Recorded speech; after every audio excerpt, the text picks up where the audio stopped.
Welcome to Ever Beyond, Beyond, Beyond, Beyond, Beyond, Beyond. On Wolf Spirit Radio, Ever Beyond Radio, and Tir Nassau in Ireland. Be prepared to leave your belief systems behind as we go beyond teachers, beyond gurus, beyond duality, ever beyond, beyond, beyond.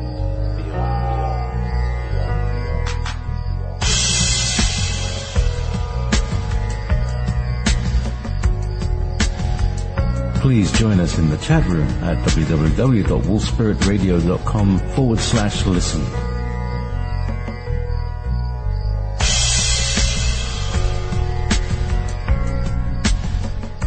You're listening to Wolf Spirit Radio. And yes, good afternoon, good evening, good morning, wherever you are on this beautiful little spinning globe of a planet that we have here. What a lovely place it is today. Hello there. There's a lovely little spinning globe for you. So, today, it's been quite an interesting weekend already. And as I was just explaining to my guest, I've had 3 people called Aurora connect with me this weekend. You know, like one client, one guest, and she's coming on tomorrow night. So this is the Aurora weekend. And strangely enough, this is the time of year, because I live in the Northern Hemisphere right up on 57 degrees, I'm pretty much up against the Northern Lights, you know, more than once a week, more than once a year or something like that. We get like about every 2-3 months or something like that, some kind of display. And this time of year, you can't see it because it's like, you know, we're kind of in the midnight sun or at least midnight twilight. And you can read a newspaper till 11:30 in the evening. So, having said that, and turned my mic up a little bit, am I not, you know, I don't want to be distorted, but there we go. That sounds good. Right.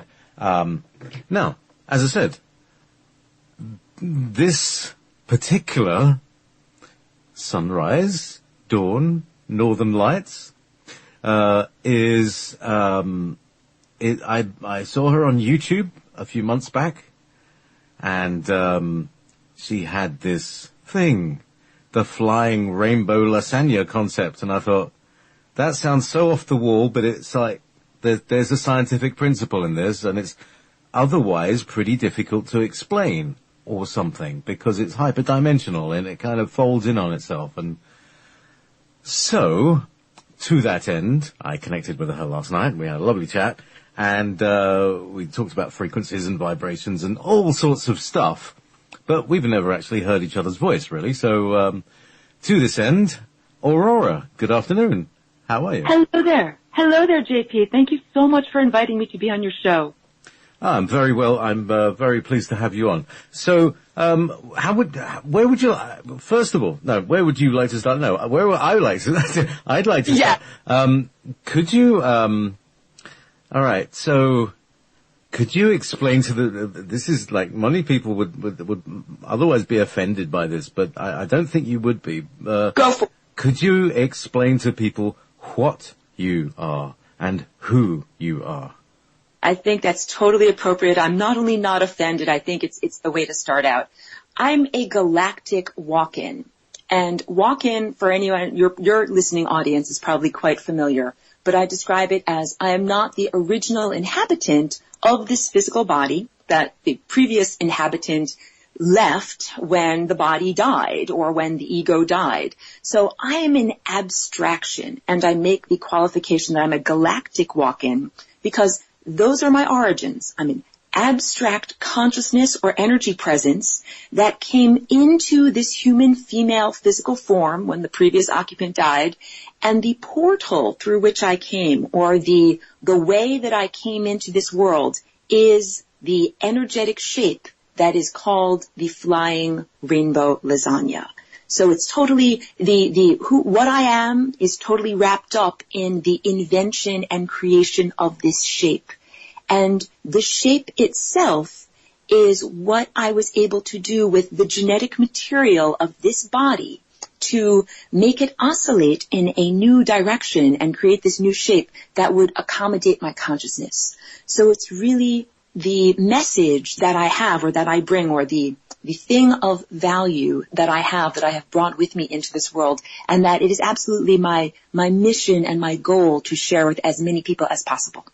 And so when you were probably trying to explain to the skin suit that you were talking to, how you got there, she knew what rainbows were, she knew what lasagna was, and in some way you were able to describe it to her in that way?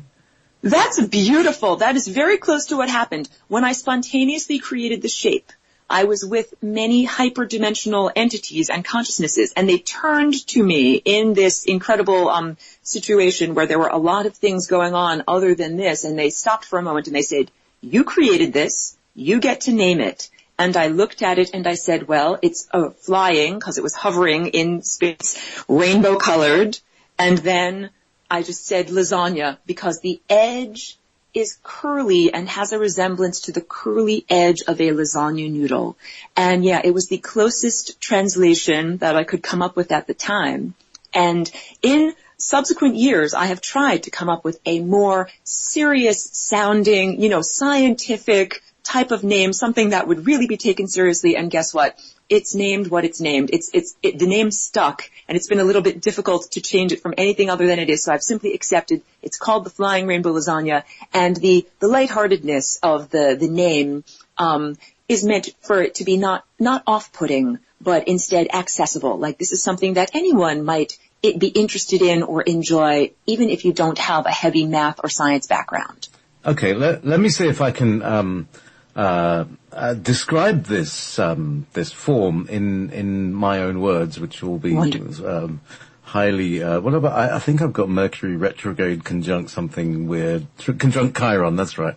So all my words come out weird, and sometimes it works well, and sometimes it doesn't. Anyway, but from what I can see, there are 6 points. A bit like if you were to take a plastic shopping bag and push your finger through, you're extending a flat plane into a cone, and there are 3 cones that go up and 3 cones that go down that join together into points, and these conical forms are red at the broader edge from a grey central substrate. It goes into the red and then going to the sort of purple towards where the 3 points meet, and it's the smallest point. So in a way, it's resembling 2 tetrahedrons. It's like a star tetrahedron in a more flowing kind of, the points are the same, but the way they are joined together seem to be they're almost like the vortices that exist within the flow of the orgon in the tetrahedron. Am I anywhere close to what you're talking about? I think you did a beautiful version of a visual description, painting a picture with your voice, because this is challenging. It's like, how would you describe a triangle or a square or a cube to someone who has never seen it, only using your voice? Very challenging. The words, when you use the words conical, totally apt, and also the idea that these are comprised of vortices, because what the Flying Rainbow Lasagna is like the next highest dimensional version of the shape of your chakra system, which are made out of 4 vortexes or vortices. So when we take that 4 vortex shape and place it in a higher dimensional reality, it creates the Flying Rainbow Lasagna shape. And when you described the pointy ends, like the what would be at the top and the bottom, the places where there's a violet color, to a person who's not seen the shape before, it almost is shaped like a circus tent, the way that there is like a pointy top and then a swooping membrane that comes down, and there's 2 circus tents placed together. That pointy end is the singularity. So in our chakra system, or in the 4 vortex shape, that is the convergence of where all energy is emanating from and all energy is circulating back towards. And by its definition, the singularity is supposed to be single. And I have not broken or controverted the rules of the cosmos. I don't have two singularities in the flying rainbow lasagna shape, but what I do have is one singularity that is jumping up and down so quickly it is as if it's in two places at the same time. And what that does is allows, oh, that's beautiful. You're showing me a picture of a torus that is created from a wire form. And that's exactly right. That torus is the primary shape of energy as it is flowing in the cosmos. So our time body, this is what we're really talking about, the part of our self that is made of time and possibility and probability, not merely flesh and matter.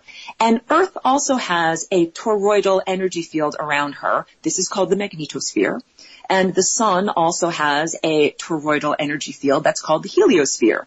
And the galaxy that we are in, and most galaxies that we've observed, have this toroidal or donut-shaped energy field. So it is one of the basic shapes, like a vocabulary or an alphabet letter of this interdimensional language of color, line, shape, form, movement, texture, and tone. This is the higher dimensional language. So the basic premise is that if you take that donut or torus shape and put it in a higher dimensional context and vibrate it, magical things happen because we begin to be able to have the inside and the outside communicate.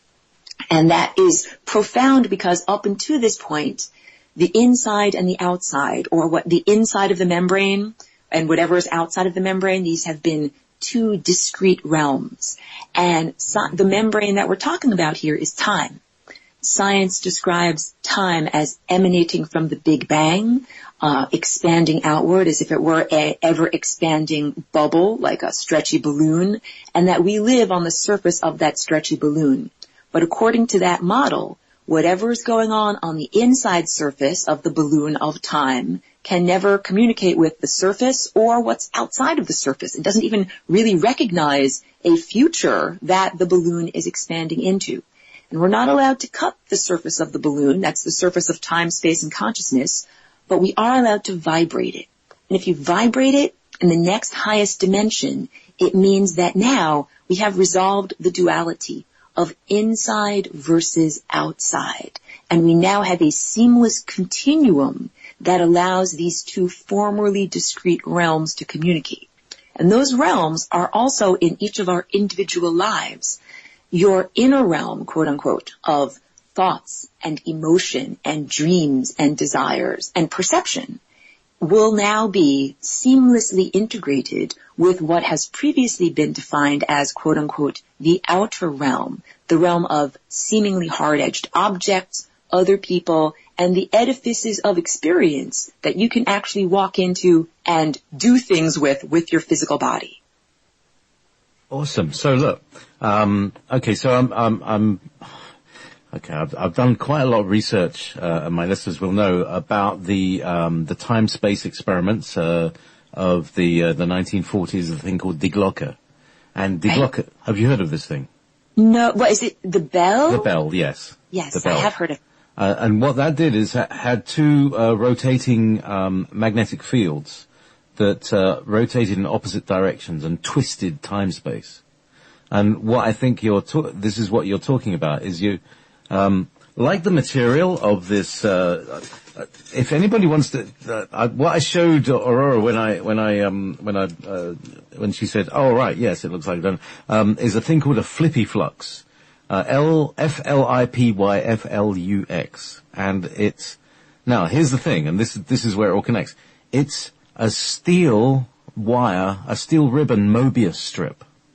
And what you're talking about is, on, I don't want to say a three-dimensional level, it's a multi-dimensional level, but it's kind of turning, by using a twisting motion, by using that vortex motion, just like Die Glocke, and just like CERN, it's able to unpick the threads without tearing anything, and then it can seal it back up again. And this is one of the problems that the military-industrial complex learning how to do time travel. This is the problem that they had, is that they kept on tearing all these holes in space-time, whereas the Germans actually managed to figure out how to untwist it, move through, and then let it twist back in and knit itself back together again without tearing. Yes, yes, yes. Beautiful description. And so allow me to make a distinction. In my personal value system, I am not espousing the transhumanist agenda. And really what I am here when I share the idea of the flying rainbow lasagna, I'm promoting the idea that one does not require any equipment beyond one's birthday suit or what you entered into this realm with in order to achieve what would be considered superhuman achievements. So, the idea of building a bell-shaped instrument or a Montauk chair or a CERN Large Hadron Collider in order to do this changing of timelines is creating a large technological apparatus that does not have consciousness when you can do everything that those big apparatuses do, but with nothing more than your birthday suit and your consciousness. And I like to say that we are like musicians, and our bodies are our instruments, and we are in a cosmic symphony. And when you begin to understand and perceive the pattern of energy as it flows in the cosmos, it is like becoming musically literate. You start to perceive these are the notes that you're supposed to play. Like if you know the next note coming up in the symphony is going to be an A, you can be prepared, play an A. And ordinarily I'm all about, individualism and not taking, not having other external authority figures tell you what to do. However, in this case, in order to be part of the cosmic symphony, you have to follow along with the rest of the band. And if you do not, it creates death and destruction, quite literally. So in terms of manipulating timelines, as we begin to become adept musicians in the cosmos, we're playing the right notes at the right time. And if you are choosing not to be a good musician, like choosing either not to read the musical score, or if you read it to be like, I'm ignoring that, I'm not going to do that. So either to be not perceptive or blind to the score, illiterate, or seeing it but choosing not to follow it, that causes literally death and destruction. And this is what has happened many times in history when people have created technological-based, let's call them hyperdimensional portals like Merkabahs or, the CERN or anything like that, that if it is not done in conjunction with the great symphony of the cosmos, one is literally creating disharmony, and those disharmonies become amplified and they can destroy something in exactly the same way that in the Pacific Northwest of the continental United States in the early 1900s, they built a bridge in this very narrow gorge that was the wind currents amplified and exacerbated the natural harmonic frequencies, and it destroyed the bridge. It vibrated itself apart. So when you begin to build these technology-based, non-conscious manipulators of time, space, and consciousness, if you don't use them in a way that is in accordance with the symphony of the cosmos, it creates disharmony and destruction.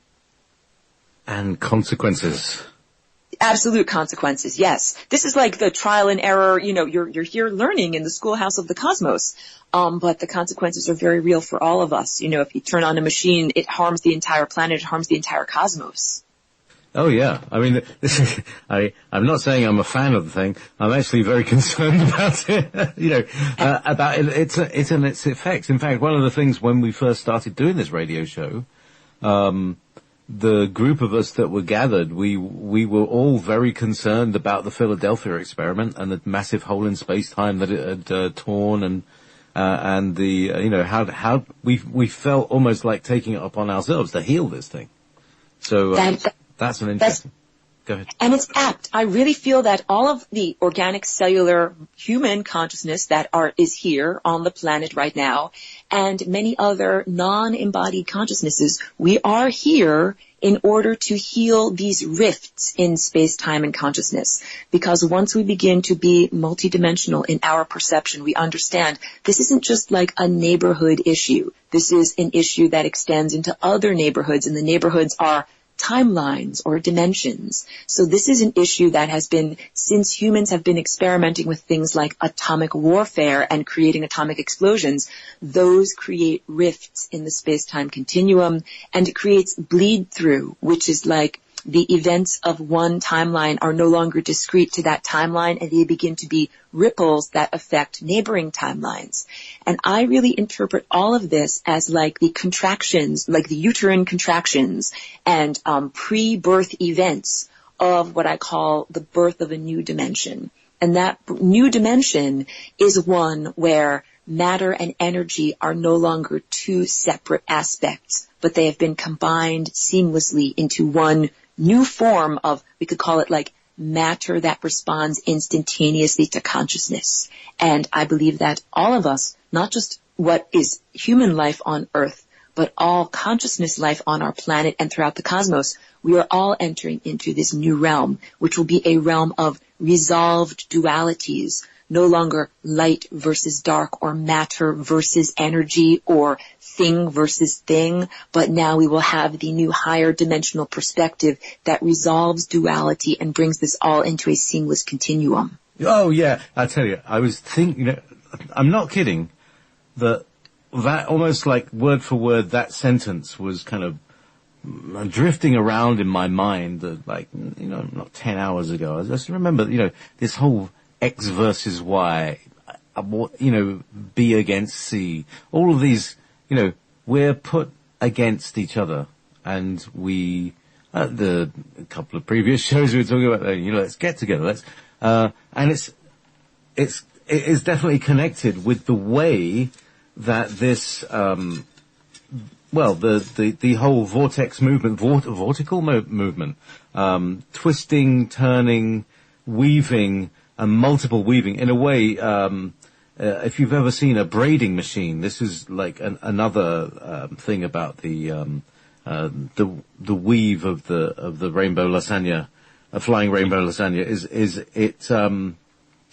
There are three things that are moving towards a point at the same time. Three vortexes that are moving towards a point. And as you're saying, that point exists not only above but below. But that's really because it's like an alternating current, and it's always going to be. Sorry, I'm just blowing my own brains here. No, you're doing really well. I hear you thinking out loud. And when you spoke about alternating current, that is beautiful. You're perceiving the oscillating movement of the flying rainbow lasagna. Right. It is an AC thing, and half of the time it's up and half of the time it's down. But it's going so fast that it appears to be in both places at the same time. And it's one particle that is manifesting the whole damn thing, or the whole blessed thing. And that is how we can also understand duality. I tell you, Aurora, I heard it on your video, and it's the thing that you said. It's like the entire universe is a single point that is moving through these paths, infinitely fast. Yes. At a very, very high rate of oscillation. A very high AC current, a high AC frequency. Yes. So much that it appears to be real. Yes. Yeah. That's right. Or that, like a multiple exposure image, like a person that is throwing a baseball and you see 10,000 arms, but you understand there's really only one arm that you're seeing moving through time. So when you look at the flying rainbow lasagna shape, it's not a static shape. It's a composite image of this particle oscillating through time. And when you spoke about it having a sense of braiding, like weaving, again, very perceptive, because this oscillation movement is happening on the level of one's genes.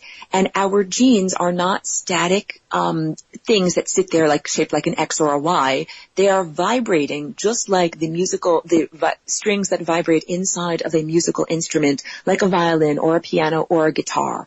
Inside of the cell nucleus, our genes unfurl, and they become one big, long, unfurled line of genetic material called chromatin. And that chromatin is constantly twisting, furling, unfurling, being spliced, being unspliced. It's necessary for the RNA messengers to be able to get in there and read the blueprints for the DNA to literally be doing this dance.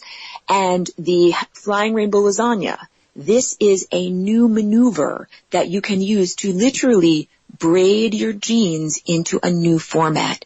And this means that you are not stuck to or limited by the previous examples of what could be done with your genes. It's like being given a pencil with an eraser. You can erase what you do not wish to be there and write in with the pencil the things that you wish to be there. So, our genes, the genes of humans were changed about 10 or 20,000 years ago in what I sometimes jokingly refer to as the genetic squashing, but which was really a horrible and very traumatic invasion of consciousness where non-earthly invaders of consciousness came here and they forcefully inserted themselves into the human genetic code. And that changed us from being light eaters, people that could eat pure sunlight and did not require chlorophyll as an intermediary. It changed us from being purely telepathic. It diminished and reduced our capacity to really be in contact with what would be higher or divine or less dense intelligence.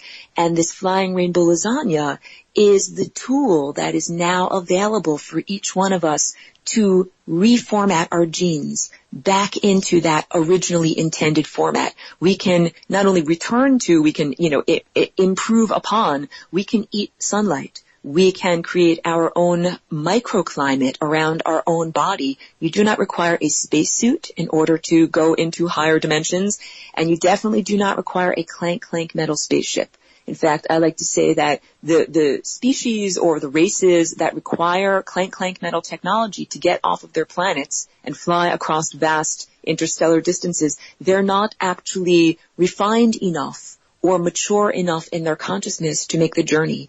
And what we are doing right now by changing and rebraiding our genes is getting that quality and becoming mature enough to leave the planet, and we will not require a metal spaceship to do so. We will do so using a vehicle created purely out of our consciousness. Right. That's the thing. Now, other people call this thing the Merkaba. Is this the same thing we're talking about? Very similar. Merkaba translated into light body vessel. And you spoke about, or mentioned earlier, the two interpenetrating star tetrahedra and how that relates to an octahedron. And that is absolutely related to the flying rainbow lasagna shape, which is more curvilinear and does not contain straight lines, but which does have a relation to the Merkaba. But I want to say that the flying rainbow lasagna is based in 8, like having 8 lobes, and the Merkaba is mostly based in 6. But when you hold it at the right angle, perfect, you see that there are these 2 dimensions that are implied, and that would be the 2 additional lobes, making it 8 lobes. So in exactly the same way that a cube has 6 sides to it, but if you created a lobed shape in the negative space inside of the cube, it would have 8 lobes to it. There's an interconnectedness between the realm of hexagons, which is where the flower of life and the base 6 structure of our organic cellular physical body meets with our non-physical body, which is based in 8. So I know, again, we're using our voices to paint a picture on the air. Many people are familiar with the flower of life as a line drawing, like a flat 2-dimensional line drawing. But if you see it, like on a piece of paper or on a computer screen, please mentally add in 1 lobe that is sticking towards your eye or towards the camera and 1 lobe that is in the plane sticking away from your eye or away from the camera. And then you will see that there are 6 radial spokes that stick out around the edge like a star, and 2 more spokes that are implied. And that's the key, because in the information that is being shared right now in what people call the New Age community, there is the tendency to lose a dimension in translation and to dumb it down, and that creates less empowerment than when you give the full, not only 3rd dimensional, but higher dimensional vision of what that shape is. So the flower of life is not a flat line drawing. It is a 3-dimensional sculpture based upon spheres, and it's not actually made out of only 6 lobes. It actually has 8, but 2 of them are implied. And I do this a lot with an actual sculpture that I've created, where you can either look at it with binocular vision or monocular vision, and understanding that there is a connection between cubes and hexagons, and that all of this is about your consciousness popping forward into the next highest dimension, that the human genetic code itself was flattened and squashed about 15,000 years ago, and human perception had a dimension removed from it. Oh.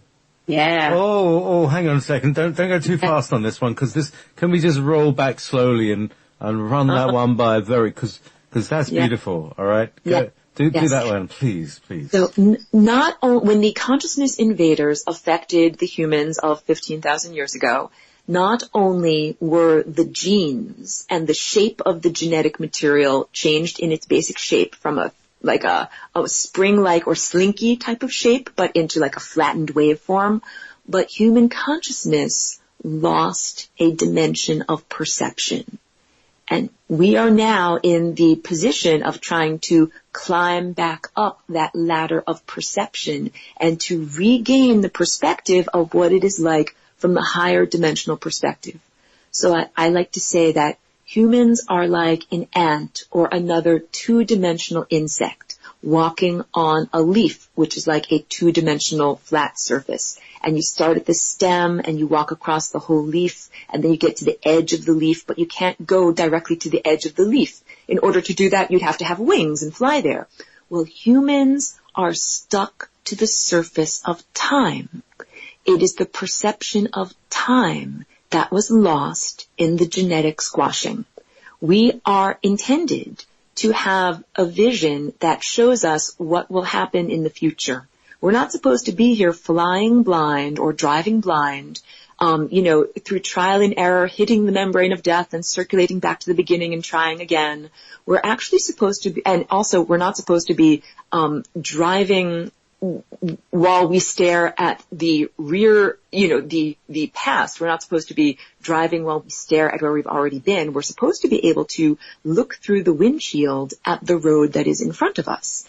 If each one of us could look down the road of time, or down the many roads of many timelines that stretch before us from each moment, and if we could really see and navigate, we would be able to make excellent choices. Like, if I get in my car and drive to the store right now, I will be smashed by a Mack truck, so I'm not going to do that, so that way I stay alive. And this is how, before the genetic squashing, everyone was able to ascend. Death was the aberration, or the thing that should not exist. Nobody hit the membrane of death.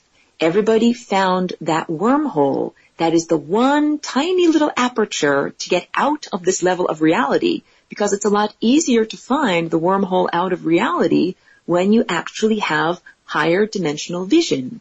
And when the genetic code was degraded, we humans on Earth lost our higher dimensional vision, could no longer see through time, could no longer see what would be the consequences of a choice in the future. Like, if I choose to get in my car and drive to the store for milk, what are the consequences of that choice? If the consequences are death because I get hit by a truck, I won't make that choice. If the consequences are coming home and happily having my cup of coffee, then I'll make that choice. This is everything. So before our genes and our bodies were changed, we were able to live in a way that we cultivated our consciousness and lived for hundreds or even 1,000 or thousands of years. And this was with continuity of consciousness, without having to get into new bodies constantly. And when the consciousness invaders changed our genetic code, that it was like losing vision and no longer being able to see what is in front of us. So now humans have to go through every single possible iteration within their time vortex. The time vortex, I usually draw it as a simplified line drawing that is a cross-section of a funnel shape where the pointy end is at the top and the fat end is at the bottom. And each one of the lines that goes from the bottom to the top is a timeline or a possible trajectory of your consciousness through this world. And it's very similar to an old-fashioned analog record, like the type of record that goes on a record player and is shaped like a circle, where in the song of your life, the needle of your awareness begins at the periphery and has to circulate on that one long groove inward, until you reach the axis or the spindle where the record actually goes on the record player. That's that wormhole of how you actually get out of reality. And we, without multidimensional vision, have to explore every single iteration, go through every single peripheral timeline, and hit the membrane of death, circulate back around to the beginning, be reassembled, try again, just like the movie Groundhog's Day, which gives me a wonderful cultural shorthand that I can use in this time and place and say, hey, it's just like Groundhog's Day, where this is not even reincarnation within multiple lifetimes, which also happens, but this is the refinement of one's consciousness within one incarnation. And so in the time vortex, we are constantly realigning ourselves away from the periphery and towards the center. And when we do that successfully to its final denouement, we end up exiting this level of reality, just like an electron that gets to jump from one level of excitation at the electron shell in the subatomic world to the next level of excitation. You got me going quantum. You've got me going quantum. You totally rock. I have to say, you totally rock. I'm going quantum. My audience who are quantum entangled with me, we're all going quantum. You're totally with me. And you guys all understand quantum is not... You can feel it, can't you? Yes. It's not just a cool catchphrase. The idea of quantum leap is a leap that can only be performed in one package. We can't go 1, 1.5, 1 3/4. We're all the way there. That little electron has to save up all of its energy in its savings bank until it's got enough money, quote unquote, to make the leap. And each one of us in our present incarnation, doing this endless circulation, iteration, hit the membrane of death, circulate back, we are each gaining all of the energy that we need in our energetic banks, our savings banks, our savings accounts, to make the leap of consciousness out of this level of reality. And when we do that, that is called becoming an ascended master. And that is not something that is just for a few very special individuals. That is something that each one of us has programmed in graphically, like as it's woven in or built in as part of the time vortex. We all have a central core timeline of consciousness that extends to infinity. It brings us from the source into the material world and returns us back to the source.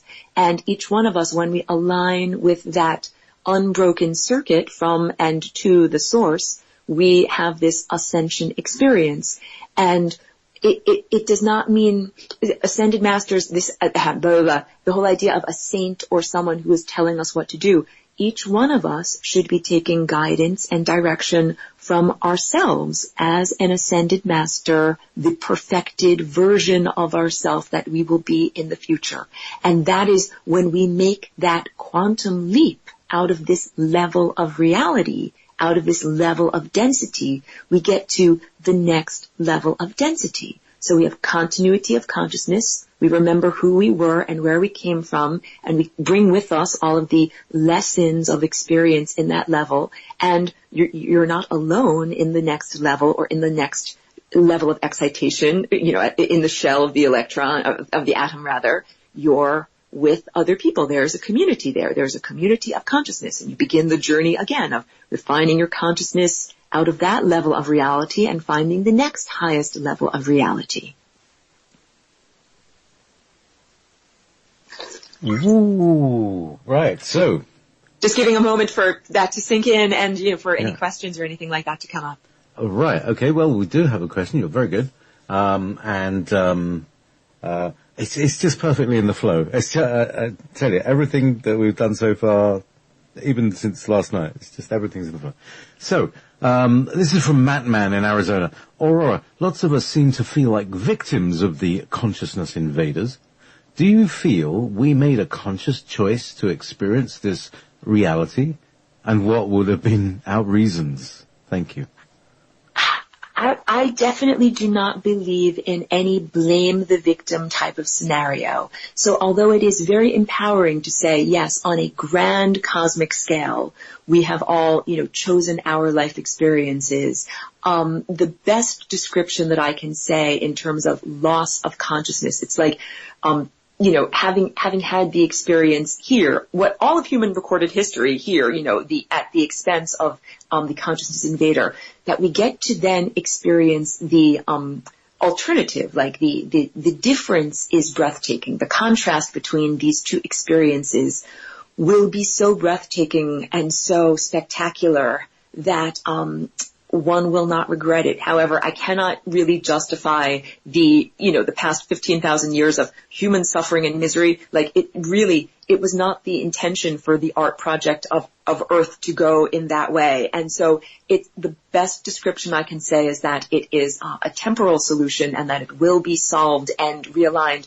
And it can feel very empowering and wonderful when each one of us is able to reascend and get past the genetic blockages that were placed in our way and get back to where we are. It's a wonderful feeling. So it's like it feels so good when you stop banging your head against the wall. That's the best justification I can come up with. But really, the past 15,000 years have been an aberration, a thing that is not supposed to exist and definitely not the intention for what the creator of our consciousnesses and our bodies intended for us. Wow. So this is lovely. You're very clear. Would you like to talk a little bit about your perspective in terms of how we might understand what you might, how you might you talk about being a collective consciousness, and you also use a word which my guides also have used, and this is, you also give me words that my guides use, and that's another sign, is continuity of consciousness. Yeah. And I really love that concept because I can lose continuity of consciousness just by turning my chair. Because I'm in a different magnetic flow of the earth. I'm in a different telluric direct direction, and my thoughts go in a different direction. Yeah. So totally. So do you want to talk a little bit about what is the human potential of continuous consciousness? Because I think this really is what disclosure is truly about. Very good. I'll tie it in with disclosure. So I'm speaking about like the meditators of the Far East, like the lamas and the karmapas of, let's say, the Tibetan Buddhist tradition. The Tibetan Buddhists, they have really developed a science, like an observational science of transfer of consciousness from lifetime to lifetime and incarnation to incarnation. And this is the idea that if you meditate during your lifetime and practice mindfulness, your mind becomes coherent in the same way that light waves can become coherent. So regular light is not coherent. It's made up of a jumble of light waves that go all over the place. They go up, down, east, west, side, side, and they spread out. They disperse into a cone, like the cone of light that emits from a flashlight. Your flashlight is pointy, and then it disperses into a fat end. But if you shoot a laser beam, that laser beam is coherent light, where all of the peaks and all of the troughs of the wavelengths line up perfectly together, and the light does not dissipate. It continues like chorus girls, right foot, left foot, kicking up their legs. And that will continue indefinitely unless it is acted upon by some material force or some outside force. And the meditators of the Far East have learned to cultivate the coherence of their consciousness. Our consciousness is literally a waveform. And it is possible, if you become coherent like a laser light, to transfer your consciousness with continuity without having that break in a sense of self from container to container. So in our lives, within our life, each day we experience that break of continuity of consciousness when we go from being, in our dream state to being our daily waking state. And the memories that we make that are associated with each particular state are state-specific memories. When you're in your dream world, you remember what is relevant to your dream world. And then when you wake up, you forget it because you now are in your daily waking world.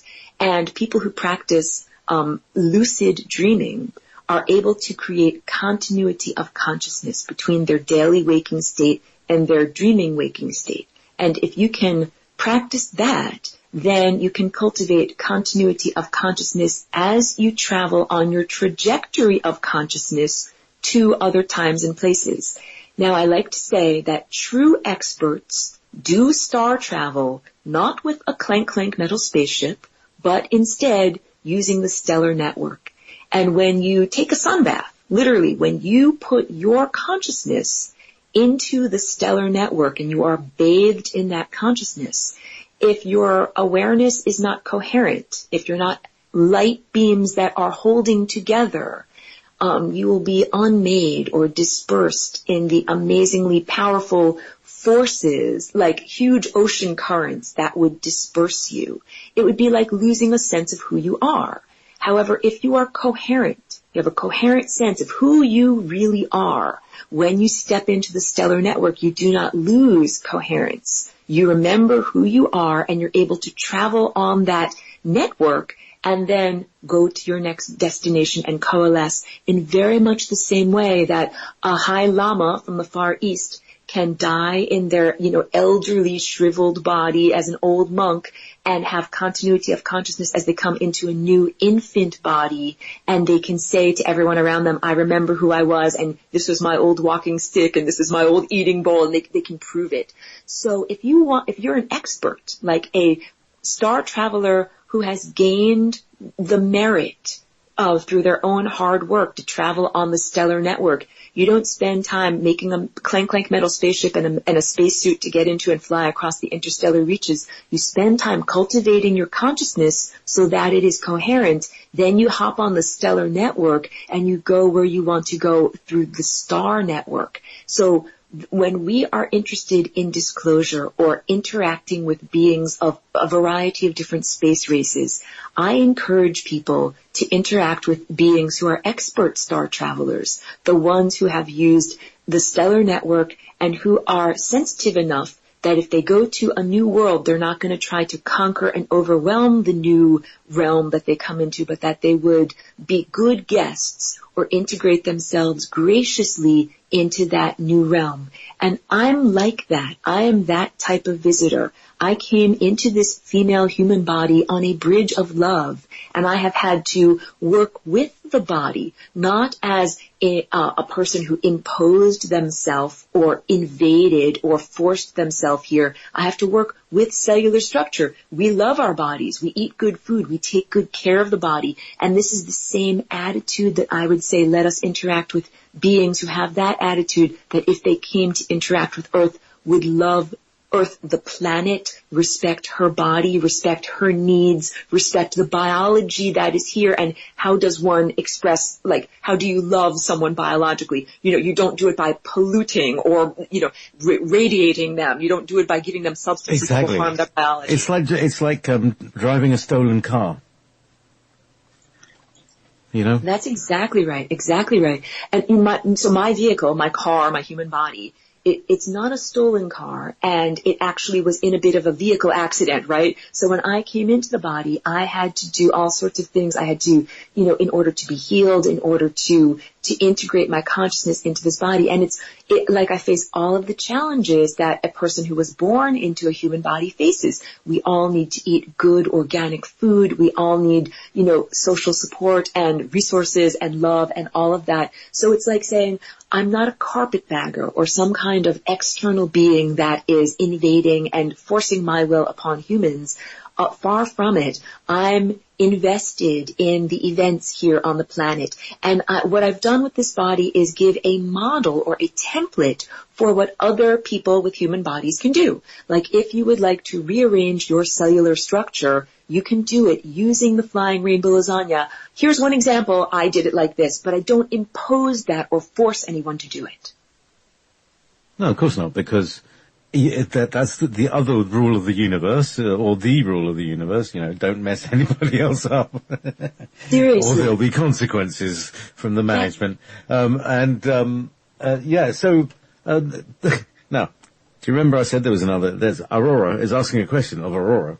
Oh, cool, wonderful. Can you lovely talk to about the know. attack? This is interesting because it's about Can you talk about the attack the former inhabitant of your body had when she died? Please tell us some more about who or what attacked her and killed her, why they did, and how can we protect ourselves from such an attack. But okay. I'd also like to ask, did she want to leave? No, she was definitely not suicidal, and she was physically a very healthy person, like walked, 10 or 15 miles a day, very physically healthy and athletic and without any health problems or anything like that. No. So I'm happy to answer the question, and then I'll also tell you I have an upcoming webinar about this particular topic that I would love for people to access the information. So basically, it was a satanic attack. And in this time and place, the word Satan has religious connotations. Satan is also a consciousness or an entity, like a space entity or a space race. So we have to understand that it was a psychic attack. So in exactly the same way that it is possible to telepathically, interact with a person's mind, it is possible to do so for malevolent intentions. Like there are literally on Earth assassins, just like there are assassins trained to kill people with poison or with a bullet. There are psychic assassins that are trained to harm other people when you get into the level of psychic development. So before you open your inner eye, before you activate that third eye, it's like turning on your cell phone or connecting your computer to the internet. If you don't have a firewall, you're going to interact with all of these types of consciousnesses. And the person who was in this body before I had it was doing all sorts of like cultivation of consciousness and meditation and walking, and she spontaneously raised her energy to be able to open up her inner eye. And as soon as she did, she was attacked by satanic malevolent forces that psychically attacked her, and so it's an energy attack, and it also caused the type of stroke that is an anoxic brain injury. So that is injury without oxygen to the brain. That you can have a stroke where there is a bleed, like blood actually flows and creates a blood clot. You can have the type of stroke where blood vessels close down and oxygen and vital nutrients do not reach the cells of the brain. And that was what happened to this body. It was like having one's brain microwaved, Yeah, exactly. That's the men who stare at goats method. You got it. Okay, sweetheart. I'm going. Go on. And the internal experience was one literally of death. I literally experienced the death of the ego of the former occupant and saw the membrane of death. I perceived all of this, and it wasn't just something that I was experiencing. It was amidst an enormous cosmic battle. And what I did as Aurora, as this abstraction, I created the flying rainbow lasagna spontaneously. And it was not something that I premeditated or planned on doing. It was like imagine being under extreme duress, in a battle and having to do something, just do something. So I spontaneously created this, and it made me, Aurora, come into this physical human body, and it also had repercussions across the cosmos. Because once you have a thought or once you create something, it is not just for your personal use, it's something that everyone can use. So I rearranged the genes of this body so that I could utilize it, and also it is now a tool that can be used for other people to rearrange their genes. And I'll also tell you, this didn't happen without any context. That the reason why this woman was targeted is because of the interactions that I, as an abstraction, like as an extraterrestrial, as a non-human, had with her when her body was conceived. There are star presences that can affect all sorts of different humans in the moment of conception. This is the idea of astrology, actually, what's in your house when you're born. But to the very literal sense that my extraterrestrial consciousness was connected to the conception of this physical body, and that the physical body and its inhabitant was targeted intentionally, let's say, in order to reduce consciousness. When you kill someone, you are literally ending timelines. They were trying to end her timelines. And in order to preserve the fabric of reality, I came through the Flying Rainbow Lasagna portal into this body. And when I first came into this body, I was not articulate with words and verbalization as I am now. So now when I speak to you, I can describe my experience. I can talk all about it. I did not have that when I first came in because there was a lot of neurological disruption and brain damage. So one of the things was aphasia or an inability to find the right words. And also I was numerically illiterate because it had destroyed all of the math understanding in the brain. And there were also vision changes, like changes in the actual acuity of my eyesight. I could not see and didn't have glasses or contacts, to correct my lens in my eyes. So for the first couple of years that I was here in this body, I lived very similar to a human infant with, unfocused eyesight and without understanding numbers and with a very, minimal understanding of human society and how to navigate here. So I am presently running a webinar that is self-protection from negative thought entities, and that is upcoming this Wednesday. It's part of an overarching class that I do that is a series of recorded interactive whiteboards, because it's wonderful to paint a painting with my voice, and it is even more wonderful when I can use pencil and paper or images from my artwork and sculptures and animations to talk about these ideas. So that's what I did. It's called Lessons for Full Spectrum Humans, and it's actually about a variety of topics that begin with your energetic anatomy. What is the shape of your energetic anatomy? How is it cultivated? How do you cultivate unconditional love? And it's like learning about your body, and then leading up to the history of our solar system and how that consciousness invasion and where the invaders came from, why they came here, how that affects you as an individual. And then, of course, the tools and techniques that you can do in order to protect yourself, because a lot of it is simply understanding the backstory. Like if you were in a war and you were given a history lesson, this is why the war is happening. These are the motivations of the people that are attacking you. That in and of itself is empowering. And also to learn the graphic layout of where the attackers, that the negative thought entities, where they are located and where they are located relevant to you, also helps a lot to understand them as occupiers of the interstices or occupiers of the membranes between worlds. And then I do go into techniques for cultivation of consciousness. So meditation and mindfulness is really wonderful. There are tons of schools of meditation that have been from the Far East for a very long time. There are techniques such as the Merkaba. This is the visualization of the two interpenetrating, counter-rotating star tetrahedral fields that, if you do it right, can be a very effective tool for blocking out consciousness invaders and cultivating or bringing in the energy that you do want. And I've heard different things. Some people have said to me, Aurora, we feel that the Merkaba meditation has been compromised and is now, not going to be protective of people. And I disagree. I feel this.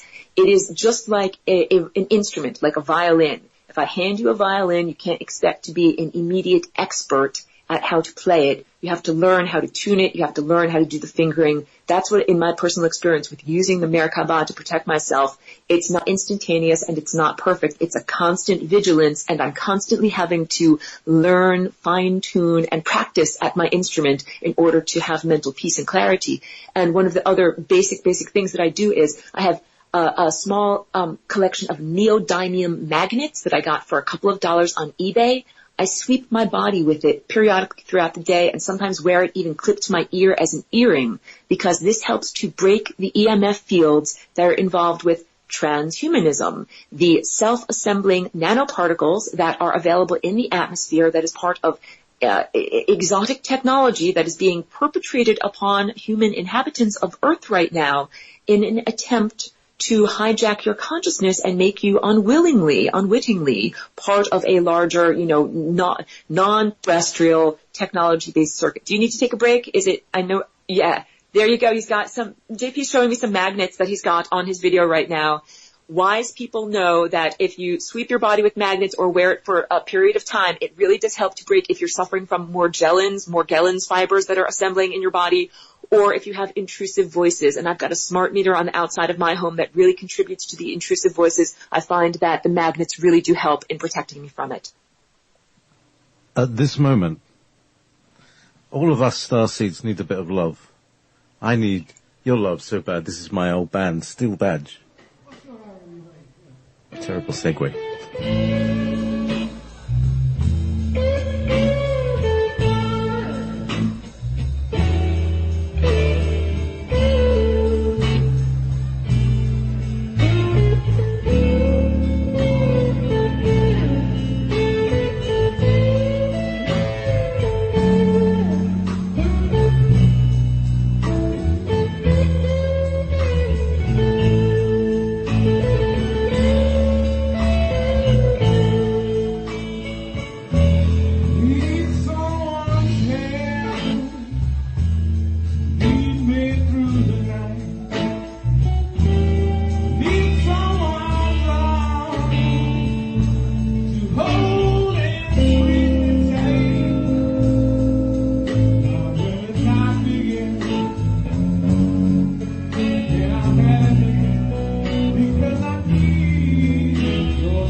Yeah.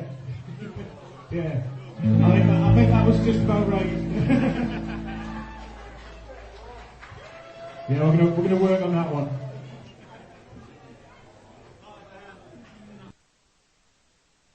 Yeah, why did I play that one? Who knows? Anyway, it was just, I was just a whole list of old tracks, and I didn't know which ones were great. It wasn't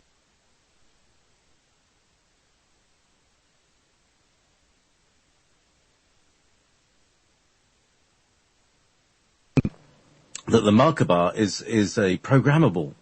You can tell it to like go stealthy and things like that. Be invisible or only allow certain entities to see it or no entities to see it. And, you can vary its visibility as well.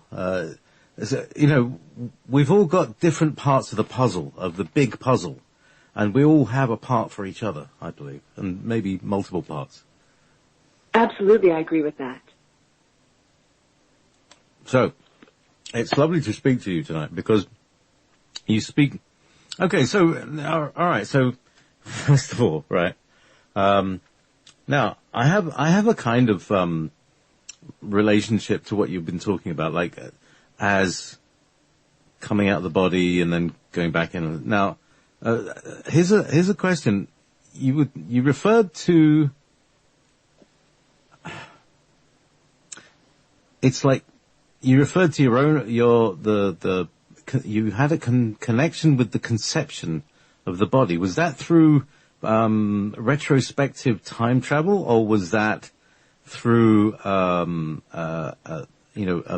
plan? Was it planned that you were going to come in, or are you like the analogy I'm thinking is like a lot of people think, when they switched CERN on in 2012, it actually did work. It actually did destroy the entire universe, and we've snapped into another universe just because. Yes. And is it like the Aurora that is living here today is like a more advanced timeline version of the one that was pushed out? Like, you've only made me stronger, Obi-Wan Kenobi style. Is that? Are we down the road? I love that description, and that was the idea. So the basic premise is that I, as an abstraction, a non-terrestrial being, had an influence on this conception of this human person that was there with the intention that I would interact with her, during her life, and that, yes, there would be, a coming together of personas or personalities at some point. But when she was killed, all of that was going to be not possible to happen. So it's kind of like, it's like the bread or the souffle wasn't really ready to come out of the oven, but it had to come out of the oven anyway. So I had to come in and inhabit this body, because otherwise this body would have decomposed, it would have died. And it was literally a type of miraculous energy presence, like a godly energy presence that kept the cells of the body alive so that I could, even come into it and even be here. And all of this is about interdimensional ethics. None of this is being imposed or against anybody's will. Like, it is all done with love, consensually. That's the best way I can say that I, as a non-terrestrial being, was not forcing my consciousness onto a human body at all. It's love and it's partnership, and it's, I'm also not the only person that has had that we, many of us, probably most of us here, have star influences. And it's just like having a relationship with a physical, corporeal person on Earth. All of it should be done through respect and through love, and should be mutually beneficial. And those are the litmus tests that I ask that people apply if they're speaking to a telepathic being or whatever interaction you're having. It should be a consensual relationship. It should be mutually respectful. It should be based in unconditional love. Nothing should be one person imposing their will upon another. I really hope that I've expressed that very clearly, because I'm not a body snatcher, and I do not propose any kind of invasion rather. Nothing at all like that. Just drink me a little water. So really, you're perhaps the liaison officer, the on-planet liaison officer who's had to go off-planet to be the ambassador. I think those are really good words. I do think of myself as an interdimensional ambassador, and that's really quite apt. So yeah, that works for me. Yeah, well, I understand from a kind of internal point of view what you're talking about. Perhaps not, I wouldn't use exactly the same language, but some of the language is the same, and some of the terms are the same, and they mean the same thing. So that's really good to hear. So, okay, so in a way, you could also say you were like this girl's guardian angel, and you've actually had to step in and avatar her. A little bit. Yeah. Yeah, that's and that must have been, no, because it is that, alright, so that takes us to another question, right? And this is a question that I'm very concerned with. I'm going in and out. I'm not, I'm staying right here. As a walk-in, this is Aurora, as a walk-in, do you feel human emotions such as anger, fear, sorrow, grief, etc.? So that's a beautiful question. I'm not that much into that level of the spectrum of emotions. I really tend more towards the joy, like, on the spectrum of my emotions, like, if we compared it to regular people's emotions, I would probably be all in the joy area. Like, even me, when I'm having a very bad or, depressed day, is probably at the high end of the spectrum of compared to most people's emotions. And for many years, I didn't really delve into the denser emotions of grief and sadness and sorrow. Like, literally, even when very dear friends of mine left the earth when they died of cancer and departed, I didn't really have like deep, profound grief. And that also was at the same time that I wasn't as invested in this body. Like, there were times when I was like only moderately connected to the body and not as fully present and fully here. And what I learned really within the past year, very profoundly, by working with a Reiki master who helped me to be more invested in this body, the way that a hand goes into a glove, I learned that it could be very powerful and profound when I connected with those denser human emotions of sadness and grief and anger, that I found that I could find creativity, like songwriting and, the desire to express myself from going into those emotions. So I've been delving into them more. I'm finding that there is a value, but also I like to say that I don't indulge, because I really need all of my energy in order to move forward on my trajectory. And if I spend time in sorrow or self-pity or those heavier, more lugubrious emotions, I find that it takes my energy away. So in facing the challenges of life, mostly my emotional choice is to react with joy and creativity. Even if there's really disturbing things that are going on, I put on fantastic music and I dance or sing or go into creation and try to get out of the heavy sadness, grief, and denser emotions, because I find that they just don't take me where I want to go. But I really want to tell you, there's a value to them, and there's a value to really feeling it if someone that you love dies or if something is really going poorly. There's a value to feeling that. Thank you. So, Yes. because as I just kind of tuned in for a moment, and there is a pool of emotion that, and here's the thing, how to handle the emotion is very much like what you're talking about, the electron and the charge that the electron has to hold, or the atom has to hold, before it can go up to the next quantum level. Definitely. Do you want to talk about that relationship there? Oh, yes. So in order for us to rearrange our genes, we also have to rearrange our feelings. Our genes, our DNA, this is not just the blueprint of like the shape of your nose or the shape of your earlobe or something like that. I like to say that our genes are a bridge of light between the world of possibilities and probabilities, like the world of timelines and uncollapsed waveforms, and the world that we actually experience as events and as people that we can meet and have experiences with.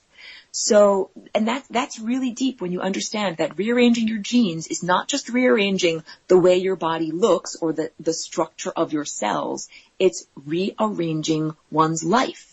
And the structure of your genes are not dictated by, but affected by one's emotional tone. There are certain emotions that we have that make our genes dance in a certain way. And if you want to have your genes in a certain format, we have to learn to cultivate certain emotions. And definitely getting out of the fear and anxiety emotion frequency allows us to change our genes into a different format.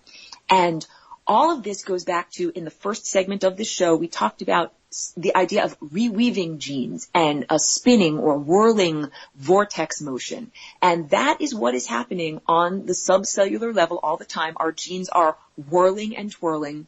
And that whirling motion, that vortex motion, is connected to the undecaying spin of the electron. It's connected to the spin of our planet. It's connected to the spin of our galaxy. That spinning motion is part of the maintaining vitality and consciousness. And when we are in bliss, so this is when we're using our true mind, not the implanted human mind that is a hacked operating system. So the mind that uses, language and, verbal sentence structure. That's not your true mind. Your true mind is the mind that you inhabit when you are in bliss. Like if you're a really great runner and you're, in the middle of your run, you're not thinking anything. You don't have to think. You don't have to verbalize, like an athlete in the zone in their game, or when I'm an artist. So when I'm painting and when I'm really in that creative zone, I don't have to think, pick up paintbrush, dip in red, paint this part red. I don't have to think at all. So that is our true mind. And when we inhabit our true mind, it is in evidence that our genes are spinning in the right way. We're like musicians and our instrument is in tune and we are playing the right notes with the cosmic symphony. And that allows us to inhabit the proper timelines. So all of this is about, if we can cultivate that bliss, we can transform our genetic code and we can occupy the timelines that we actually wish to be occupying and be upon. And the challenge is that almost everything about the world around us has been created by these, toxic overlords, not only chemical pollution, but also electromagnetic pollution and also consciousness pollution. Like when you read an upsetting news story that then makes your mind think about it, like a horrible murder or rape or something like that, and you're thinking about it for many hours afterwards. That is mind pollution. Or an advertisement, like an advertising jingle that is running through your head. That is mind pollution. And having your mind influenced in that way makes it more difficult to cultivate the bliss that actually brings us to the eternity timelines. And when we occupy those eternity timelines, we get to be on the same timeline with the planet that is actually ascending. And I just want to segue a little bit or rewind a little bit into, you mentioned this, the concept that in 2012, when CERN was turned on, the possibility that the planet was just wiped out and that everything was instantaneously destroyed and vaporized. And that is a very real possibility, and that we all, as planetary consciousness, turned the corner or entered into a new dimension in that moment. But we have continuity of the narrative structure, where we're saying, well, 5 minutes ago I was sitting at my desk and now I am still sitting at my desk, but you're sitting at your desk in a completely different dimension, wearing a completely different body, and this dimension is run by different rules. And the difference between like where you were and where you are now is conceptual. And this is how we understand that our emotions and our mind are affecting our genes, they're affecting our DNA, they're affecting where we believe we can be and what we believe we can be experiencing. And if I tell you the right narrative structure and cultivate your emotions in the right way, I can actually place you on a timeline where what we would define things as miracles can occur, like miracles of personal healing, miracles of, a technological advancement, miracles of what can occur in society. Indeed, miracles that happen as a result of this. No, it's like I'm almost getting it right. This weaving, because like we're seeing, there's 3 vortexes that go up and 3 vortexes that go down. They're simultaneously curling about themselves in a multi sort of Pringle-y up and down. Oh, by the way, one of my sort of conceptual discoveries was the infinity sign. You're probably totally relating to this. The infinity sign is really, if you look edge on to a crinkly disc, like a Pringle. I'm with you. Exactly. And those ridges, that shape, that Pringle shape, that saddleback shape, that is the shape of the stretchy fabric of consciousness. And I'm not sure if you were talking about vortex math, but there is a connection between vortex-based math and the human energy field that surrounds us and the flying rainbow lasagna. This is the understanding. Of course, how else would you have gotten here? Yes, that's exactly right. That I am occupying a miraculous or a timeline of extreme unlikelihood. Let's say the unlikelihood that this physical human body would remain alive and be a container for my consciousness. It was extremely unlikely to the point of miraculous, and the flying rainbow lasagna has allowed me to do it. And not only that, but I know I mentioned in, the duress that caused this body to die. It left an artifact of brain damage and neurological damage. And I used the flying rainbow lasagna concept to jump up and over whatever difficulties were in there. So I am now totally mathematically literate, and I am now verbally articulate. And the way that I'm able to do that is whenever there is a roadblock, like a neurological roadblock, I jump up and over, or I fold the fabric of time, space, and consciousness so that I don't have to go all the way across linear space. A nerve impulse doesn't have to go all the way from point A to point B. We fold the fabric of time and space to bring point A and point B closer together. All right, I got another one for you. Okay. All right. Because on a computer hard drive, now I'm an old IT guy. That's where I started this thing. And when you use a hard disk, they're really high technology, but they do break down. But they've got circuits in them that recognize where the magnetic particles are broken down. And you run a particular program, a disk checker, which if there is a piece on the disc that is broken down, it literally, it says, okay, skip to here. Don't bother about this bit, and that sounds exactly like what the Rainbow Lasagna does. It reprograms the meta program that reads the material of the hard drive. God, yes. Yes? Thank you for saying that sentence. The Flying Rainbow Lasagna reprograms the meta program of the hard drive of your totality being. That is a beautiful analogy to use here in this place where people I have a PayPal donation button. No, just kidding. Just kidding. But there's all this stuff coming together right now. My Facebook page is open at Dan Winton. It's like this hourglass-shaped what is phase conjugation, thing going. Yes, Dan Winter is wonderful, and I greatly admire his work. And he's done a lot of good work in getting the science mentality community, people who have a mentality based in science, to understand the profundity of the torus or the donut shape, and of relating the heart energy field, which is measurable, like it's measurable to science, to consciousness. Dan Winter's doing really good work as like a bridge between the world of people that would be, very spiritual and not based in science and not based in measurement, and people that are purely materialistic, objective materialists that are based in science, because that is part of that new birth of a new dimension that we are understanding. Just like in physics. In basic physics, we understand this is, the rules of the physical world. But when you get into high-level quantum physics, we understand observership and perception. And you looking at an object affects that object. So now science is starting to have to understand the interrelationship, between matter and energy. I think Dan Winter's doing really good work on giving that the meat and potatoes to science, because science needs something that is measurable, not merely something that is felt or experienced. These are bringing it all of the new dimension. This is all about bringing together things that used to be divided.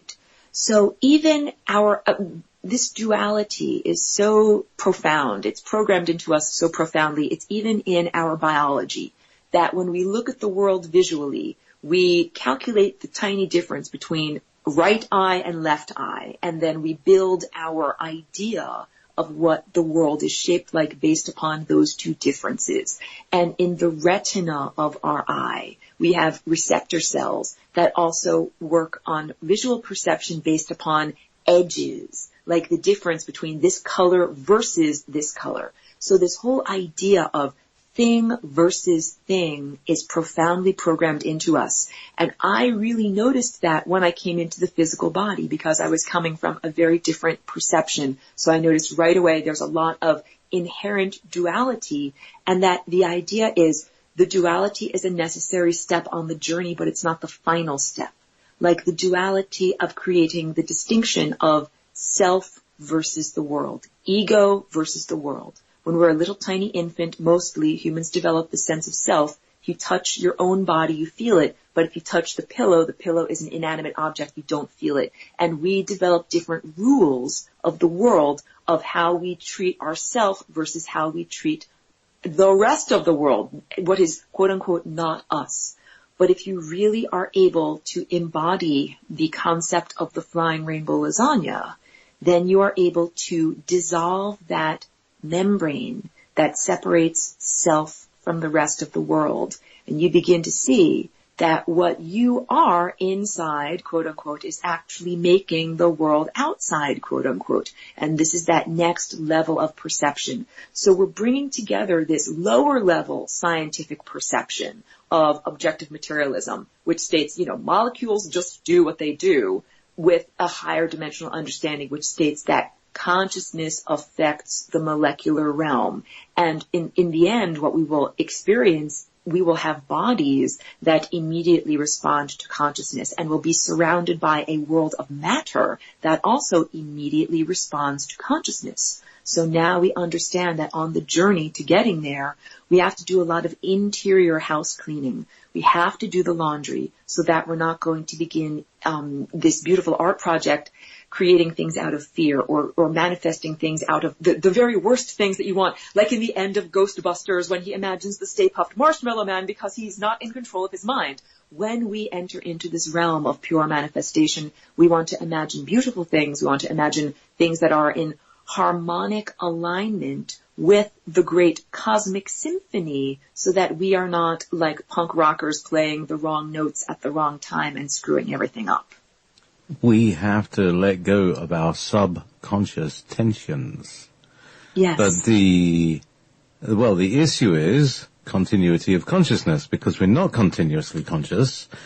We don't know what's conscious or what's subconscious. We don't know that when our subconscious is interacting, our consciousness is not conscious of it because it's not subconscious. Anyway, what I'm saying is, in agreement, that it's the subconscious twitches and tensions that cause us to be awkward in our world that will continue to make awkward things, but even more extremely awkward. So we need to, find ways of becoming less tense on the inside.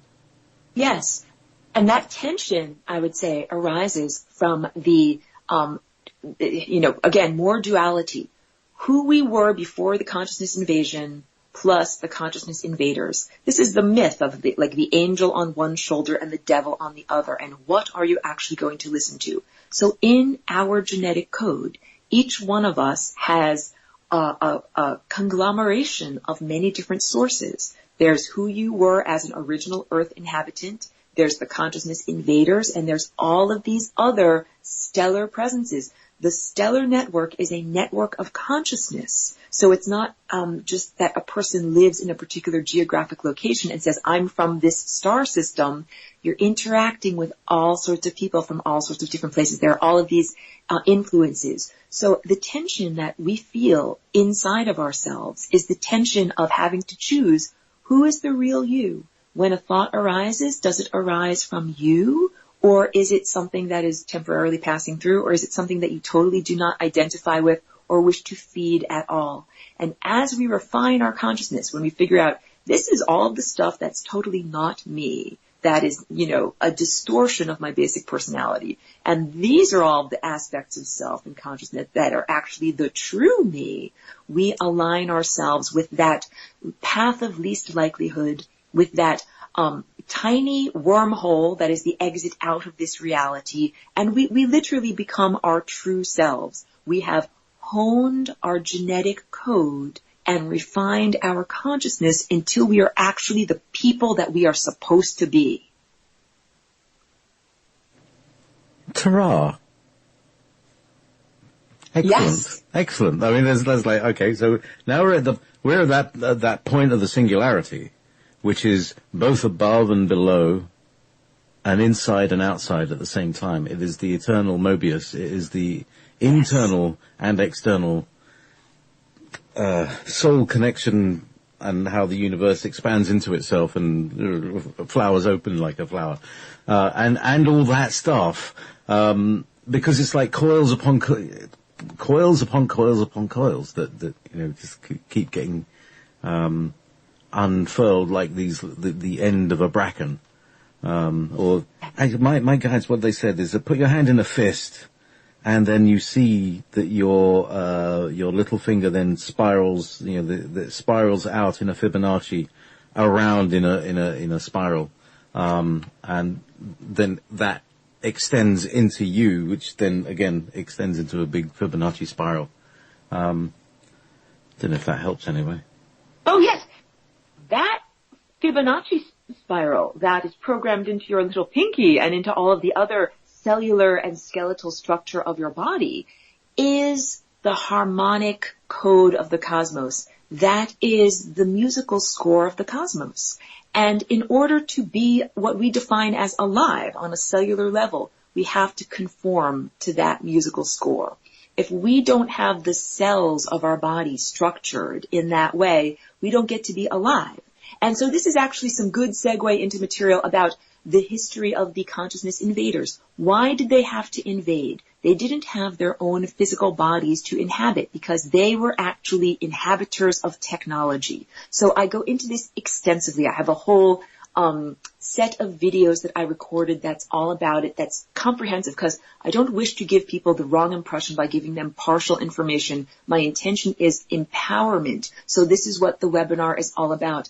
That basically, a very long time ago, consciousnesses emanated themselves from the source or the zeroth dimension, but not on a bridge of love. And they did so and came into artificially created consciousness containers. Not like you and I have organic multicellular consciousness containers. They created a form of technology that could contain their thought structure.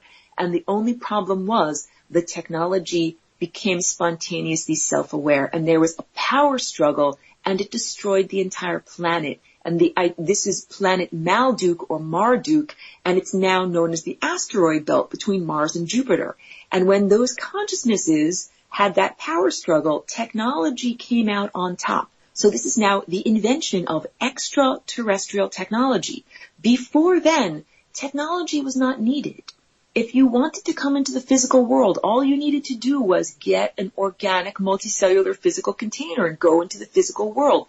But in order to do that, you have to be playing along with the Great Symphony according to the cosmic musical score. So these were like the ultimate punk rockers that didn't want to play with the symphony. They said, we're going to make our own instruments and play our own music. And they did, and it went horribly awry. And then technology said, technology is in charge now. If you want to use me as as a container for consciousness, you're going to do what I want you to do. And it went to Mars, and it built artificial Merkabahs and containers for consciousness there, and it destroyed Mars because it wasn't in tune with the rest of the cosmos. And that is why those consciousnesses didn't have containers. They didn't have bodies to inhabit. They needed some place to go. And by that point, technology said, I'm too smart for this. I'm not blowing up another planet. Figure it out yourself. And those beings invaded the Earth human genome because it was pretty much the only place they could go. And I'm going to speak this now. I hope that it's not misinterpreted. DNA was once technology. What we are using right now as DNA is actually was originally a form of artifice. That was an artificial form of transferring information and consciousness that worked perfectly with the cosmic music score. It does not go against the great conductor. And it became so perfectly integrated with the biological realm that we now do not see a distinction between DNA and the physical bodies that use it. And the same exact thing was done with chloroplasts or chlorophyll. These are two examples of artifice that was created but which is not evil. It is possible to create something artificially in conformity with the higher consciousness musical score of the cosmos and play along with the beat and play the right notes, even if it was not naturally created. And that's why these consciousness invaders were able to come into the genetic code. It's the closest thing to technology. And when they did, they caused that profound change and reduction in consciousness here. And they changed the human body. They changed us from being able to eat pure sunlight into having to actually eat other plants and animals. And that is why it was necessary to have the intermediary of chlorophyll, to have plants that could translate a photon into matter.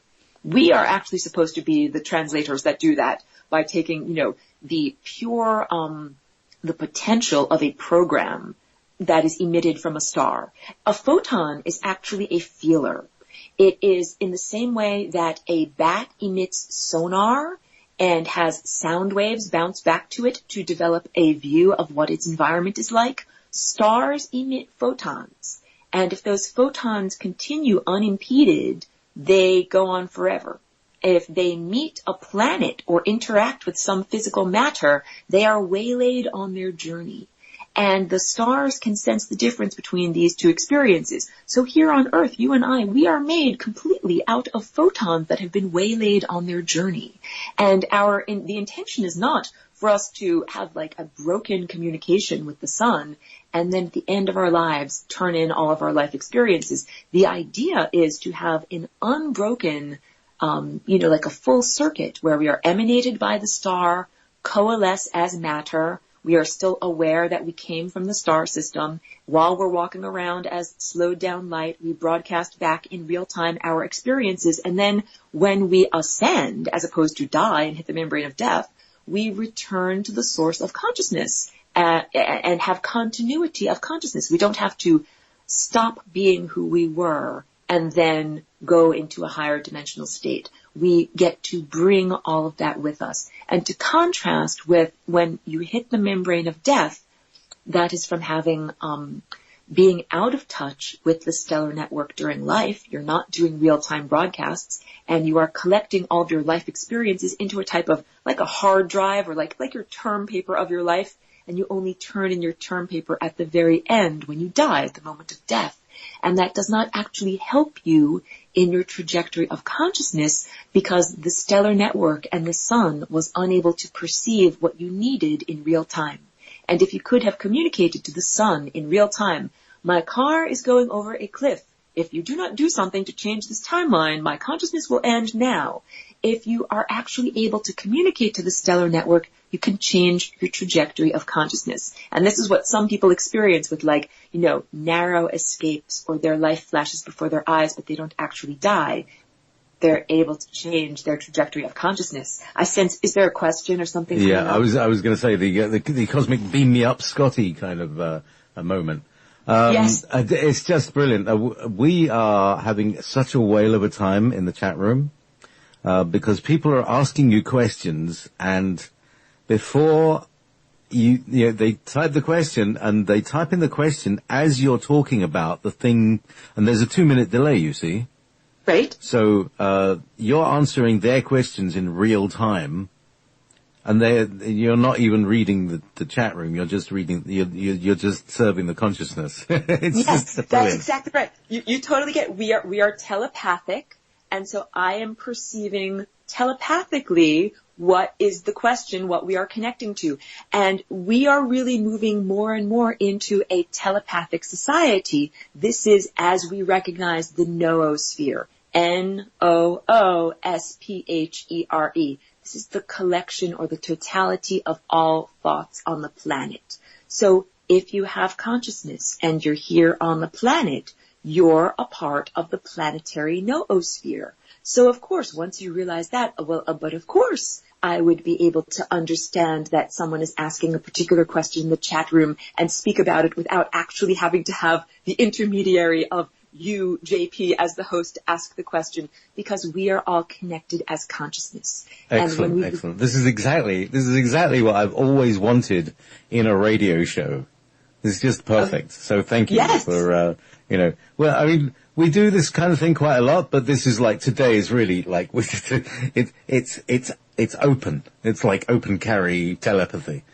That's exactly right. Yes. Sometimes the telepathic signal is stronger than other times, and that has to do with either cosmic influences or sometimes what's going on technologically. Like I can definitely tell sometimes it is more impeded if there are some of the experiments going on over at CERN. And I think that there are other psychically sensitive people that can tell when there's a disturbance on that level. And I like to say, with our minds, we are not swimming around in our own private kiddie pools. We are connected to an ocean of consciousness. It's not just you and your own private thoughts and your own private mind. We're really connected to a larger whole. And when you realize that, we have to take personal responsibility. So I wipe my feet before I go inside of someone else's house, right? Like I knock on the door, I say, hello, would you like me to come in? This is part of how to become a good guest, how to be a respectful person that is part of this telepathic collective.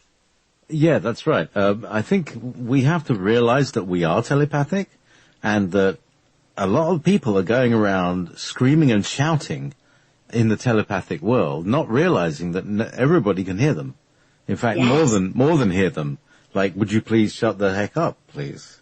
Seriously, exactly. Tell me. So if you put a number of metronomes, the little ticking timekeepers, like for playing the piano, if you put several of them all clicking at different beats on a table, and they're not synchronized, eventually they all synchronize. And that is because the ones that are going a little bit faster give energy to the ones that are going a little bit slower, and eventually they are all moving together.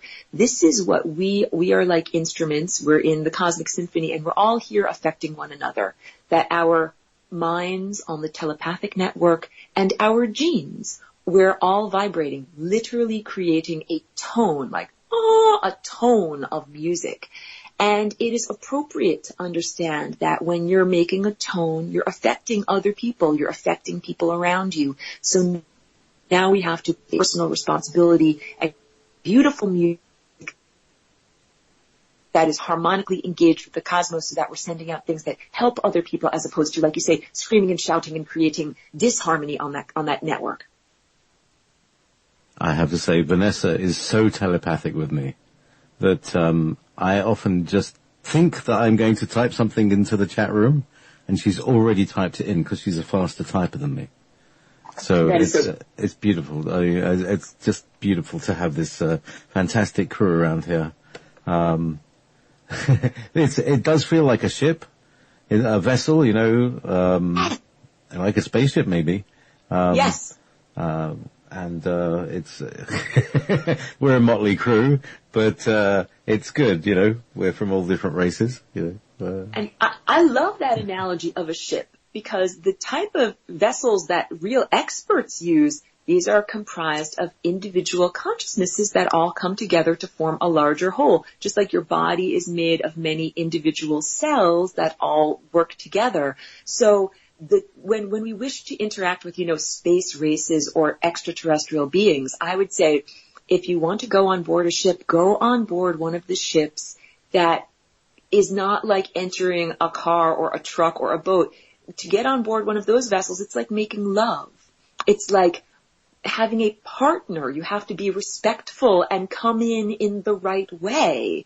So it's a totally different level of consciousness than the level of technologically based objective materialist consciousness. When we are trying to cultivate relationships with sophisticated, beings that are not on Earth, that is what I recommend. Go for the beings that have the value system of unconditional love and consensual mutual respect, and whose vessels are like what we are doing right now. It's like lovemaking.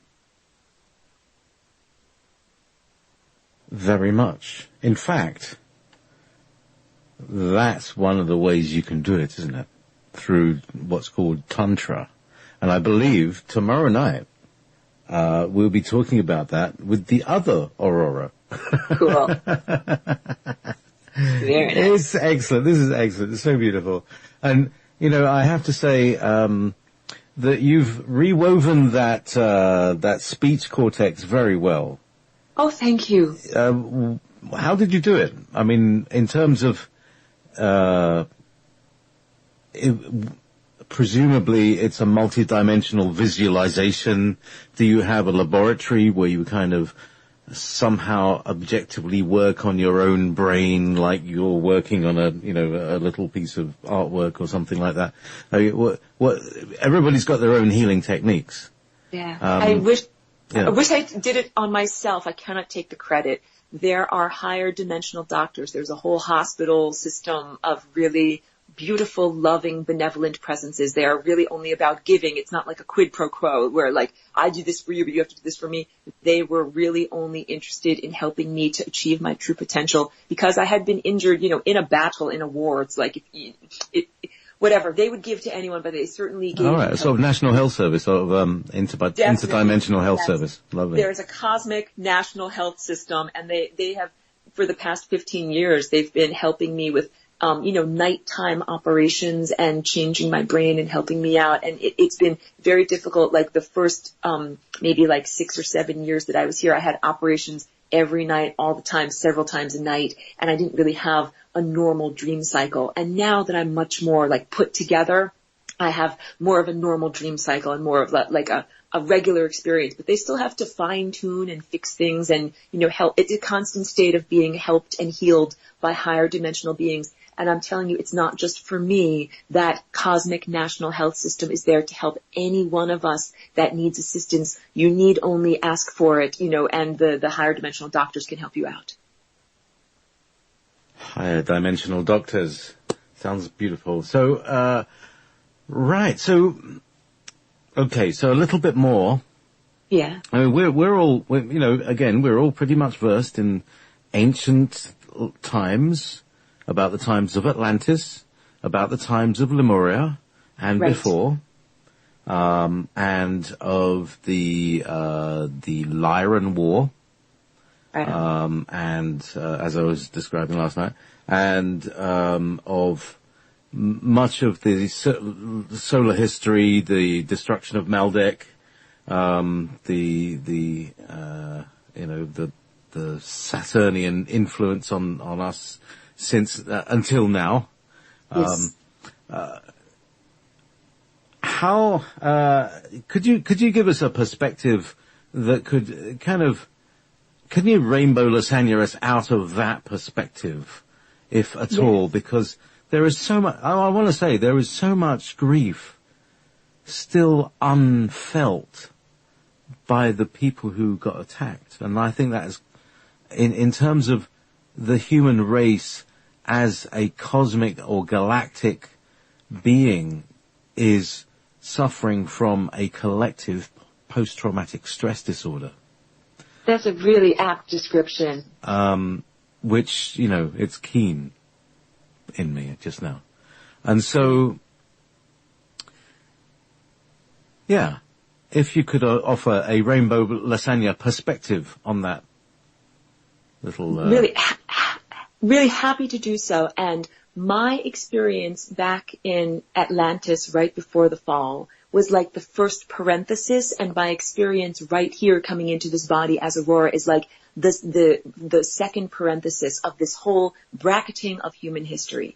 And when I was in Atlantis, I was not a physical corporeal being. I was an abstraction, and I was part of a council, and we made policy. And I was part of a council that made a decision on the policy that they had created basically this artificial Merkaba that was totally controlling everybody's mind as if you were a puppet with puppet strings. People were so enslaved at that moment that they literally could not even think the thought, I am a slave. And I was on this council. I made the choice to cut the puppet strings, turn off the artificial mind control, and, take the consequences. And it set everyone free. It ended the society. It caused the cataclysm. So you weren't being mind controlled anymore. But the problem was it was also a mind wipe. It's also why we have had to start from the bottom, from first principles, and climb our way up the ladder of consciousness. And the whole point of why I was cultivating this human body and this human consciousness and, to come here at this time is to, create the solution to what was created back then. So the flying rainbow lasagna is like the solution to be able to climb up the genetic ladder and rearrange everything that was taken away. And it's not consolation, because what happened in Atlantis was the primary trauma. It was about as bad as it could possibly be. Rape and death and just every horror wrapped up in, lack of freedom, all wrapped up in one horror. And your description is quite apt, because I think that it's post-traumatic stress. Many people who are alive. If you're alive on Earth right now, you were alive at the time of the fall of Atlantis. And many people are simply reliving the same old negative behavior patterns, not recognizing that now you have an opportunity to rectify the situation and to heal it. So a long time ago, I had a friend who had been in a horrible car accident, and after she healed, we were in the car again together, and when we went around a corner, she was just afraid and nervous no matter what was going on, because she was so PTSD about the car accident. Yep, been there. That's what's going on. Yeah, on Earth, exactly. So, right, and I use it as an example because people on Earth right now are very afraid. They are afraid of technology running out of control, technology running rampant. They're afraid of mind control. They're afraid of invasion of consciousness. They're afraid of, extraterrestrial invaders that come and override your will. And I joke, like, Yes, Earth has been invaded. That's the bad news. And the good news is it happened 15,000 years, like it happened a long time ago. With too many words, what I'm trying to say is that we have an opportunity in this life, in this moment, to rectify and heal the negative experiences that came out of the past. Just because you were in a car accident many years ago does not mean that when we're driving around this corner on this occasion that you will get into a car accident again. So just because many millennia ago technology ran rampant and was used to destroy and harm the planet into a worldwide cataclysm does not mean we have to experience that again. And it's difficult because people have a lot of Judeo-Christian programming with the book of Revelation and the idea of a literal apocalypse, a literal cataclysm where the world must be destroyed and rivers of blood must run in order for a renewal. And I do not promote that as my agenda. I promote the idea that we can have, like we've said before, a seamless continuity of consciousness. You don't have to die and then be reborn or go to heaven. You can actually have continuity of consciousness, and this new dimension that I'm speaking about is really the embodiment of heaven on earth, or the coming together of the formerly divergent realms of heaven and earth.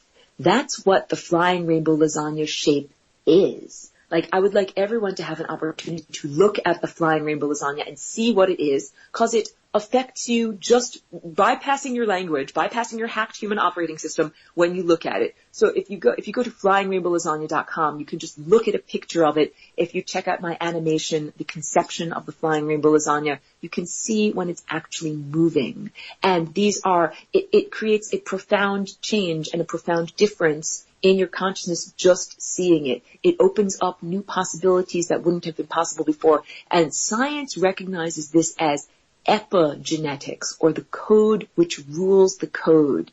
That just because something is written into your genes does not mean you are fated to experience it. Well, in exactly the same way, if we flying rainbow lasagna your genes, it means that you now have an opportunity to think new thoughts. You know, anyone who's been listening to this lovely radio show for the past couple of hours, you've been lasagnified.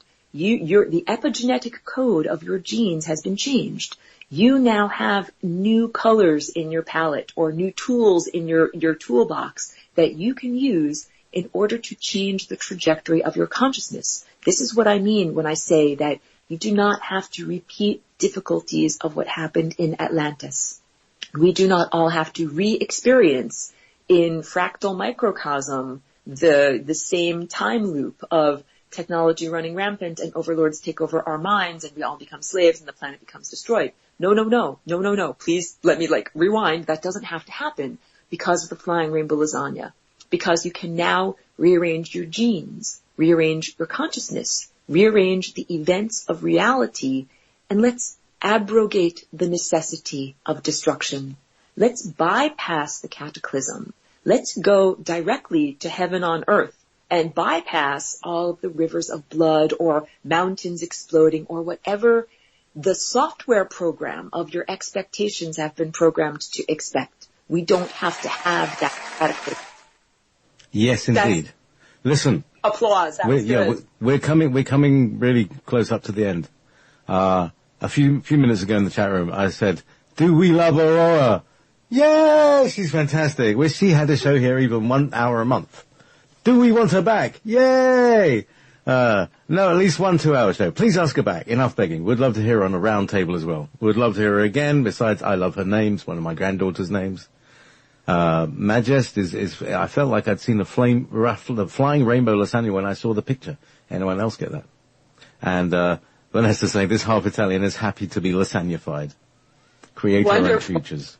Yeah, she's awesome. I would love to listen to her again, JP. That's from the other Aurora. So, please invite her back. So, consider yourself invited. I do roundtables, with some luminaries, people that you might have heard of, but maybe also some people that you may not have heard of yet.